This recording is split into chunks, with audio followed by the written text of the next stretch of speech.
আপনাদের সতর্ক করে দিচ্ছি। পরে বলবেন যে আমি সতর্ক করিনি, আমি আপনাদের সতর্ক করে দিচ্ছি। আপনারা যদি নিজেদের মধ্যে ভেদাভেদ ভুলে একসাথে কাজ না করতে পারেন, নিজেরা যদি কাদা ছোড়াছুড়ি করেন, মারামারি কাটাকাটি করেন, এই দেশ এবং জাতির স্বাধীনতা সার্বভৌমত্ব বিপন্ন হবে। আমি আজকে বলে দিলাম, নাইলে আপনারা বলবেন যে আমি আপনাদের সতর্ক করিনি। আমি সতর্ক করে দিচ্ছি আপনাদের। আমার অন্য কোনো আকাঙ্ক্ষা নাই, আমার একটাই আকাঙ্ক্ষা, দেশ এবং জাতিটাকে একটা সুন্দর জায়গায় রেখে ছুটি করা। I had enough. Was last 7-8 months I had enough. আমি চাই দেশ এবং জাতিকে একটা সুন্দর জায়গায় রেখে আমরা সেনানিবাসে ফেরত আসব। আরেকটা জরুরি বিষয় যেটা আমি ভাবলাম যে আপনাদের সাথে আমি শেয়ার করি। দেশের এই আইন শৃঙ্খলা পরিস্থিতি খারাপের পিছনে কিছু কারণ আছে।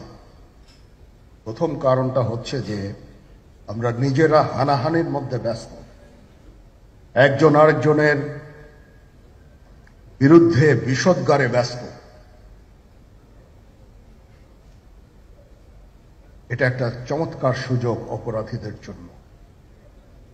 যেহেতু আমরা একটা অরাজক পরিস্থিতির মধ্যে বিরাজ করছি, তারা খুব ভালোভাবেই জানে যে এই সময়ে যদি এই সমস্ত অপরাধ করা যায় তাহলে এখান থেকে পরিত্রাণ পাওয়া সম্ভব। সেই কারণে এই অপরাধগুলো হচ্ছে।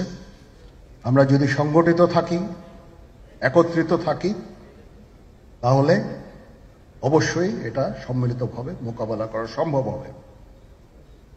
Police, RAB, BGB, DGFI, NSI এগুলো দেশের জন্য অত্যন্ত গুরুত্বপূর্ণ কাজ করেছে অতীতে। খারাপ কাজের সাথে অসংখ্য ভালো কাজ করেছে।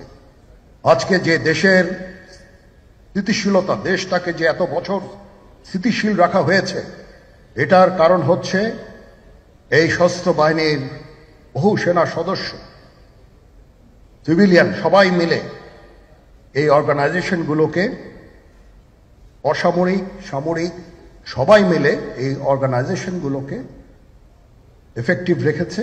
সেই জন্য আজকে সুন্দর, এতদিন ধরে আমরা একটা সুন্দর পরিবেশ পেয়েছি।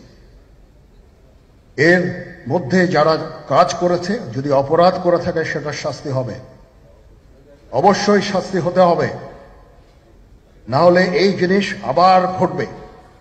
আমরা সেটাকে বন্ধ করতে চাই চিরতরে, কিন্তু তার আগে মনে রাখতে হবে আমরা এমনভাবে কাজটা করব এই সমস্ত অর্গানাইজেশনগুলো যেন আন্ডারমাইন না হয়। আজকে পুলিশ সদস্য কাজ করছে না, এটা বিশাল বড় কারণ হচ্ছে অনেকের বিরুদ্ধে মামলা, অনেকে জেলে। RAB, BGB, DGFI, NSI panicked. বিভিন্ন দোষারোপ, খুন ইত্যাদি তদন্ত চলছে। অবশ্যই তদন্ত হবে, দোষীদের বিচারের আওতায় আনতে হবে। এমনভাবে কাজটা করতে হবে যেন এই অর্গানাইজেশনগুলো আন্ডারমাইন না হয়। এই অর্গানাইজেশনগুলোকে যদি আন্ডারমাইন করে আপনারা মনে করেন যে দেশের শান্তি শৃঙ্খলা বিরাজ করবে, সবাই শান্তিতে থাকবেন, এটা হবে না, সেটা সম্ভব না। আমি আপনাদের পরিষ্কার করে বলে দিচ্ছি, এই দেশের শান্তি শৃঙ্খলা রক্ষার দায়িত্ব খালি সেনাবাহিনীর না।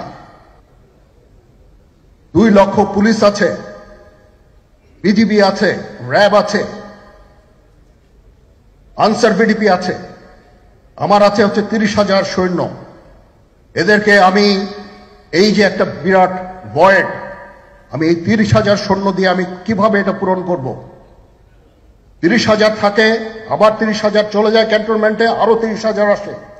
এটা দিয়ে আমরা দিন রাত আমরা চেষ্টা করে যাচ্ছি। এখানে যে সমস্ত উচ্ছৃঙ্খল কাজ হয়েছে সেটা আমাদের নিজস্ব তৈরি, এটা আমাদের নিজস্ব ম্যানুফ্যাকচার, আমরা নিজস্ব এইগুলো তৈরি করেছি।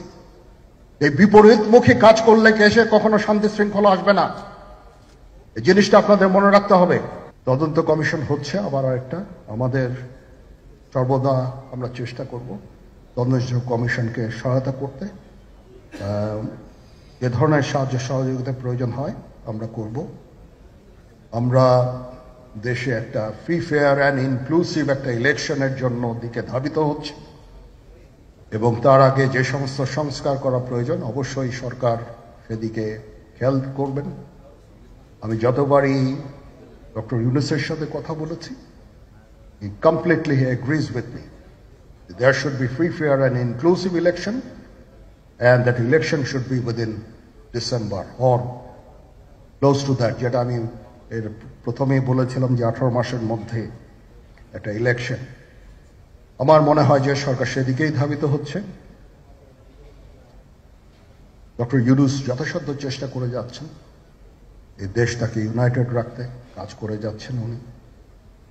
ওনাকে আমাদের সাহায্য করতে হবে, উনি যেন সফল হতে পারেন সেদিকে আমরা সবাই চেষ্টা করব। আমরা একসাথে ইনশাআল্লাহ কাজ করে যাব। আসেন আমরা নিজেদের মধ্যে মারামারি কাটাকাটি না করে আমরা ইউনাইট আওয়ারসেলস, দেশ জাতি যেন একসাথে থাকতে পারি সেদিকে আমাদের কাজ করতে হবে।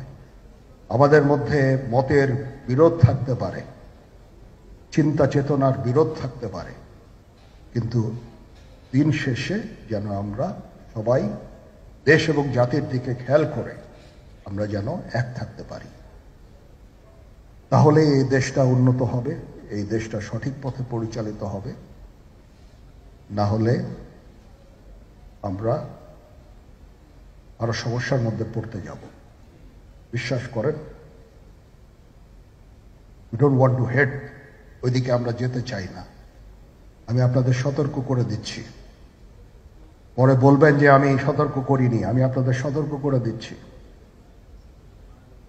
আপনারা যদি নিজেদের মধ্যে ভেদাভেদ ভুলে একসাথে কাজ না করতে পারেন, নিজেরা যদি কাদা ছোড়াছুড়ি করেন, মারামারি কাটাকাটি করেন, এই দেশ এবং জাতির স্বাধীনতা সার্বভৌমত্ব বিপন্ন হবে। আমি আজকে বলে দিলাম, নাইলে আপনারা বলবেন যে আমি আপনাদের সতর্ক করিনি। আমি সতর্ক করে দিচ্ছি আপনাদের। এই দেশ সুখে শান্তিতে থাকতে চাই, আমরা চাই না হানাহানি কাটাকাটি মারামারি। সেই উদ্দেশ্যে আমি কাজ করে যাচ্ছি, আমরা কাজ করে যাচ্ছি। আমাদের সেনাবাহিনীর প্রতি আক্রমণ করেন না। একটা কমন জিনিস আমি দেখতে পাচ্ছি, সেনাবাহিনী এবং সেনা প্রধানের প্রতি বিদ্বেষ কারো কারো। কি কারণে আজ পর্যন্ত আমি এটা খুঁজে পাইনি। আমরা হচ্ছে একমাত্র ফোর্স যেটা আপনাদের জন্য কাজ করে যাচ্ছি, দাঁড়িয়ে আছি প্ল্যাটফর্মে। Of course navy and air force, navy chief আবার মন খারাপ করে করছে, navy air force all, we all আমাদেরকে সাহায্য করেন, আমাদেরকে আক্রমণ করেন না, আমাদেরকে অনুপ্রাণিত করেন, আমাদেরকে উপদেশ দেন। কোনো একটা সমস্যা হয়ে গেলে আমি যেন নুরুদ্দিন স্যারের স্বর্ণপন্ন হই এবং উনি আমাকে উপদেশ দেন, সিনিয়র জেনারেলরা আমাকে উপদেশ দেন, আমি সবার কাছে স্বর্ণপন্ন হই।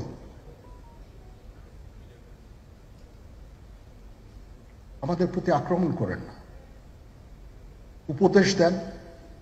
আমরা অবশ্যই ভালো উপদেশ গ্রহণ করব। আমরা একসাথে থাকতে চাই এবং দেশ এবং জাতিকে এগিয়ে নিয়ে যেতে চাই।